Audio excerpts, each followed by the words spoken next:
neza ni Emmanuel kuri Ngufashe TV. Uyu munsi rero nk'abanyeshuri badukurikiye kuri Ngufashe TV, ntago mushobora gutwara ikinyabiziga mutazi ibintu by'ingenzi umuntu ashobora kwitwaza mu gihe atwaye ikinyabiziga. Isomo ry'uyu munsi ngiye kubazanira ni isomo rivuga ngo uramenye ntuzatware ikinyabiziga utitwaje ibintu runaka mu kinyabiziga.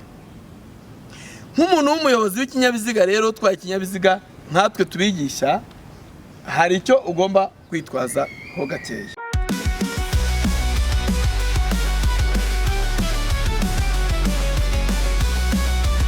Nawe urabyumva nk'umushoferi, iyo utwaye ikinyabiziga urumva kamere ntabwo ugomba gutwara ikinyabiziga udafite uruhushya rwo gutwara ikinyabiziga.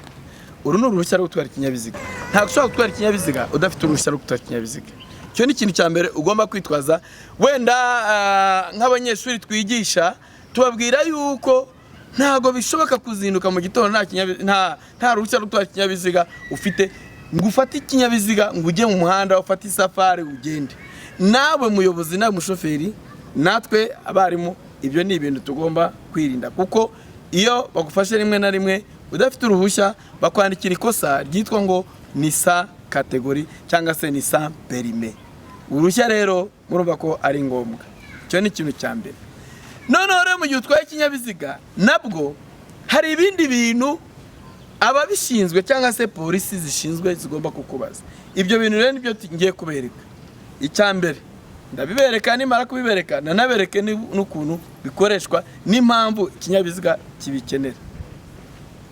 Indira gato mbikwereka. Niba utwaye ikinyabiziga ugomba kumenya yuko ugomba kuba ufite karo kantu. Aka kantu nako twita triangle cyangwa se mpande eshatu. Ndagakura mu gikono cyako nkabereke neza. Niba nkurikiye kuri Ngufashe TV, menya yuko kino kiri mu bikoresho bigomba kuba buri mu kinyabiziga cyawe mu gihe utwaye ikinyabiziga. Uba ugomba kumenya uburyo gikora n'umumaro wacyo. Mwakibonye? Iyi niyo bita triangle cyangwa se niyo bita mpande eshatu. Iki kiri mu bimenyetso umuyobozi agomba kwitwaza mu gihe atwaye ikinyabiziga. Kidufasha iki rero? Iyo ikinyabiziga gihuye n'ikibazo, hari igihe ushobora guhura n'ikibazo runaka, hari ibimenyetso tugomba kuba dufite by'ibanze. Iki kigomba kuba kirimo n'icyaburamo. Ari nayo mpamvu badutegeka ko tugomba kubyitwaza mu gihe cyose dutwaye ikinyabiziga. Ni ukuvuga ngo mu gihe uhuye n'ikibazo cyangwa se ikinyabiziga cyawe gipfuye, uba ugomba kugitereka inyuma y'imodoka aho inkomyi yabereye, aho ikibazo cyabereye, hagati y'ikinyabiziga n'imodoka muri metero zingahe? 30. Neza ni Emmanuel kuri Ngufashe TV. Uyu munsi rero nk'abanyeshuri badukurikiye kuri Ngufashe TV, ntago mushobora gutwara ikinyabiziga mutazi ibintu by'ingenzi umuntu ashobora kwitwaza mu gihe atwaye ikinyabiziga. Isomo ry'uyu munsi ngiye kubazanira ni isomo rivuga ngo uramenye ntuzatware ikinyabiziga utitwaje ibintu runaka mu kinyabiziga. Nk'umuntu w'umuyobozi w'ikinyabiziga rero utwaye ikinyabiziga nkatwe tubigisha, hari icyo ugomba kwitwaza ho gakeya. Garagaza mu kirere gatoya. Garagaza kamera mu kirere. Nsaba kureba fatana. Shyira mu kirere. Fataka.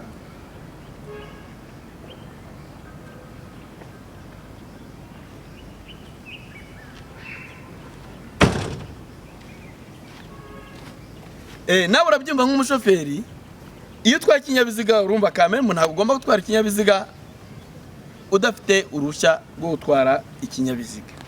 Uru ni uruhushya rwo gutwara ikinyabiziga. Ntabwo ushobora gutwara ikinyabiziga udafite uruhushya rwo gutwara ikinyabiziga. Cyo ni ikintu cya mbere ugomba kwitwaza. Wenda nk'abanyeshuri twigisha tubabwira yuko ntago bishoboka kuzinduka mu gitondo nta ruhushya rwo gutwara ikinyabiziga ufite, ngo ufate ikinyabiziga ngo ujye mu muhanda ufate isafari ugende. nawe muyobozi nawe mushoferi natwe abarimu, ibyo ni ibintu tugomba kwirinda, kuko iyo bagufashe rimwe na rimwe udafite uruhushya bakwandikira ikosa ryitwa ngo ni sa kategori cyangwa se ni sa perime. Uruhushya rero murumva ko ari ngombwa. Cyo ni ikintu cya mbere. Noneho rero mu gihe utwaye ikinyabiziga nabwo hari ibindi bintu ababishinzwe cyangwa se polisi zishinzwe zigomba kukubaza. Ibyo bintu rero nibyo ngiye kubereka. Icya mbere ndabibereka, nimara kubibereka nanabereke n'ukuntu bikoreshwa n'impamvu ikinyabiziga kibikenera. Indira gato mbikwereka. Niba utwaye ikinyabiziga ugomba kumenya yuko ugomba kuba ufite karo kantu. Aka kantu nako twita triangle cyangwa se mpande eshatu. Ndagakura mu gikono cyako nkabereke neza. Niba nkurikiye kuri Ngufashe TV, menya yuko kino kiri mu bikoresho bigomba kuba buri mu kinyabiziga cyawe mu gihe utwaye ikinyabiziga. Uba ugomba kumenya uburyo gikora n'umumaro wacyo. Mwakibonye? Iyi niyo bita triangle cyangwa se niyo bita mpande eshatu. Iki kiri mu bimenyetso umuyobozi agomba kwitwaza mu gihe atwaye ikinyabiziga. Kidufasha iki rero? Iyo ikinyabiziga gihuye n'ikibazo, hari igihe ushobora guhura n'ikibazo runaka, hari ibimenyetso tugomba kuba dufite by'ibanze. Iki kigomba kuba kirimo n'icyaburamo. Ari nayo mpamvu badutegeka ko tugomba kubyitwaza mu gihe cyose dutwaye ikinyabiziga. Ni ukuvuga ngo mu gihe uhuye n'ikibazo cyangwa se ikinyabiziga cyawe gipfuye, uba ugomba kugitereka inyuma y'imodoka aho inkomyi yabereye, aho ikibazo cyabereye, hagati y'ikinyabiziga n'imodoka muri metero zingahe? 30 imbere cyangwa se inyuma bitewe n'icyerekezo uganamo. Ibi rero turabibereka ahantu ukuntu biri bukorwa. Icyo ni icya mbere mu bintu ugomba kwitwaza mu gihe utwaye ikinyabiziga.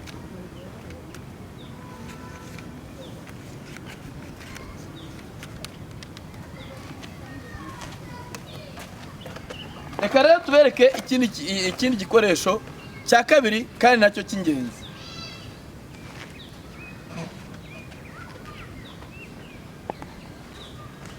Mwari mubizi? Iki se cyo murakizi? Iki rero bakita fires. Ni ukuvuga ngo iki ni igikoresho gikoreshwa igihe ikinyabiziga kigize ikibazo cyo gushya, uhuye n'inkongi y'umuriro, hari igihe insinga zishobora kwikoranya zigashya. Icyo gihe ukoresha iyi niyo kizimyamwoto tugendana.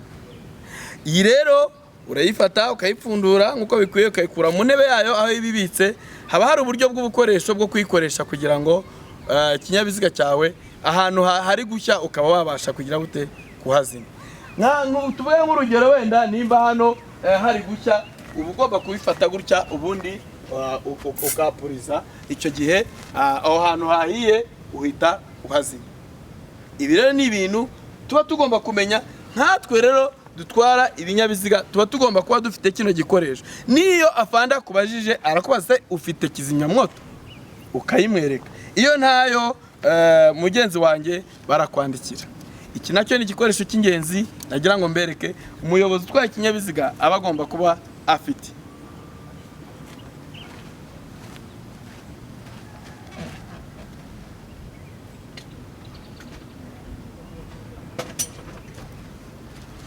Reba rero ibindi bikoresho ugomba gukoresha wowe udukurikiye kuri Ngufashe TV.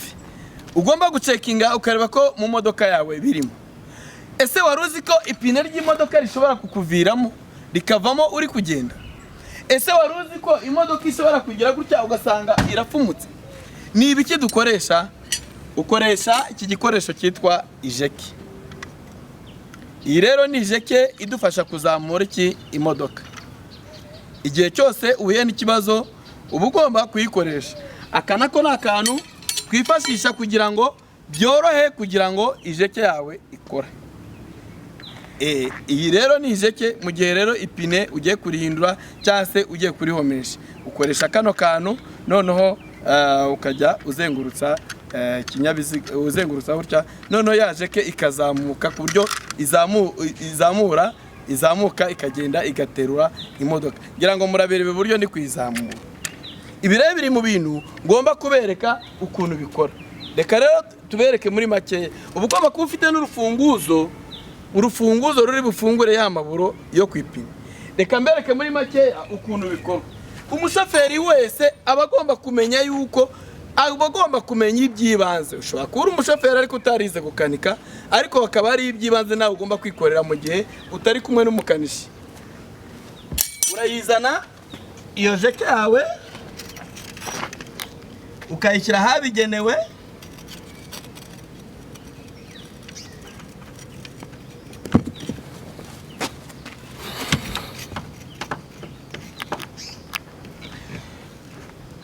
ngira ngo aka kantu ntago mwari muzi icyo gakora, ariko aka kantu uragafata ukakinjizamo hano, ubundi warangiza ukajya ugenda ukaraga. Uko ukaraga murabona ko imodoka igenda izamuka. Undebere nimba rya pine riri kugenda rizamuka, murabona ko iri kugenda izamuka paraporo yuko yari imeze. Komeze nyizamure.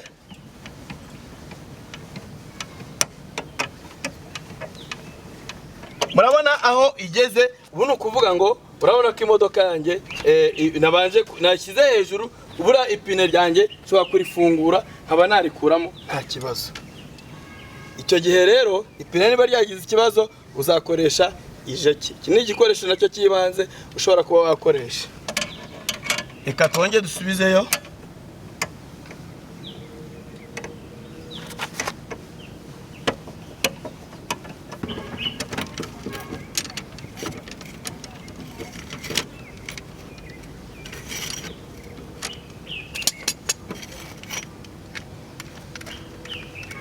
Urufunguzo rw'ipine abari kumbaza ngo se rwo rukoresha iki?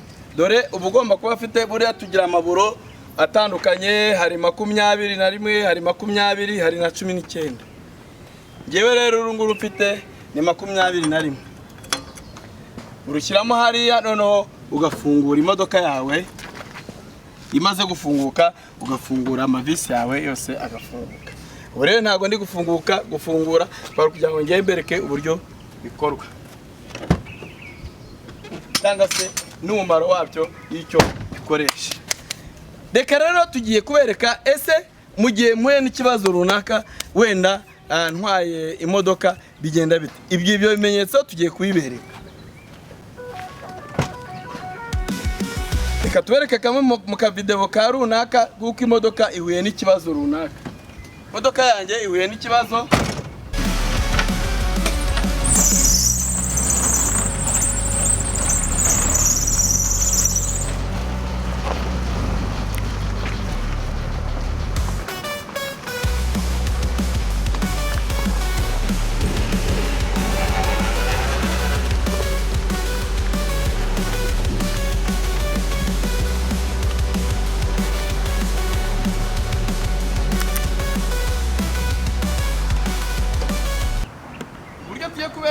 Kubereka uburyo imodoka ihuye n'ikibazo bigenda bite.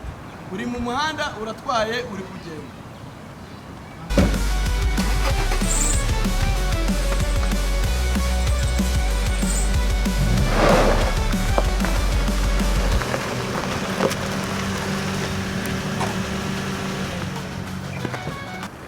Imodoka ihuye n'ikibazo, abantu bari mu nzira.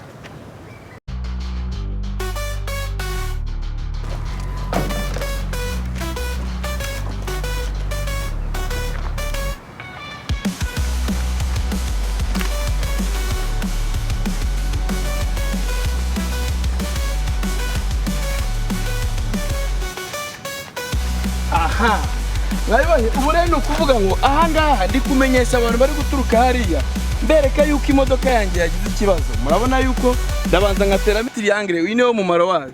nkabanza nkabigaragaza. Ibi ni ibimenyetso ugomba kugaragaza ko ikinyabiziga cyahuye n'ikibazo. Iyi rero ni ya triangle, uyu niwo mumaro wayo. Birashoboka yuko ushobora no kubigaragaza inyuma. Hari abantu bagira gutya bagafata andi makosa abantu bakunda gukora mu cyimbo cy'iyi triangle, agafata ibintu by'ibishara, agafata ibintu by'ibyatsi akagenda ashyira hano, agira gutya by'ibiti. Biriya babyita kwangiza ibidukikije. Ntabwo byemewe gukoresha ibintu by'ibiti n'urusi ukagenda ugatsimbagura ibiti. Biriya ni ibidukikije uba uri kwangiza. Koresha igikoresho cyabigenewe kugira ngo ube wamenyesha abantu yuko ikinyabiziga cyawe cyagize ikibazo. Aha rero ubu ni bwo buryo ukoresha. Urumva ni icyapa cya mpande eshatu. Kiriya cyapa cya mpande eshatu urabona ko ari akarango kari hasi kavuga ngo inkomyi. Hari icyago, ahantu hari icyago, uvanga imodoka yangize icyago, ugomba kubigaragaza. Dore hari ikimenyetso cya mbere nakizemo cya double cutter, cyane rimwe amatara ndanga cyerekezo hamwe n'iki ngiki. Bimwe muri ibyo ngibyo ugomba kubikoresha. Aho kari akantu nagira ngo mbibere. Ibi rero ushobora kubikora imbere y'ikinyabiziga cyangwa se inyuma. Hariya imodoka yanjye ngiriya hariya, noneho n'aka kamenyetso kabigaragaza. Murabona ko harimo double cutter, hakazamo na kino cyapa. Yes. Okay. Mubonye rero umumaro wa kino cyapa cya triangle icyo ubumaze. Rero we munyeshuri ukurikiye Ngufashe TV, nimba urangije kwiga isomo ryawe utangiye gutwara ikinyabiziga, ibi bintu birakureba. Ndetse kandi nimba hari n'umukire ugiye kuguha akazi, banza ucekinge urebe neza ko ibi bintu birimo neza.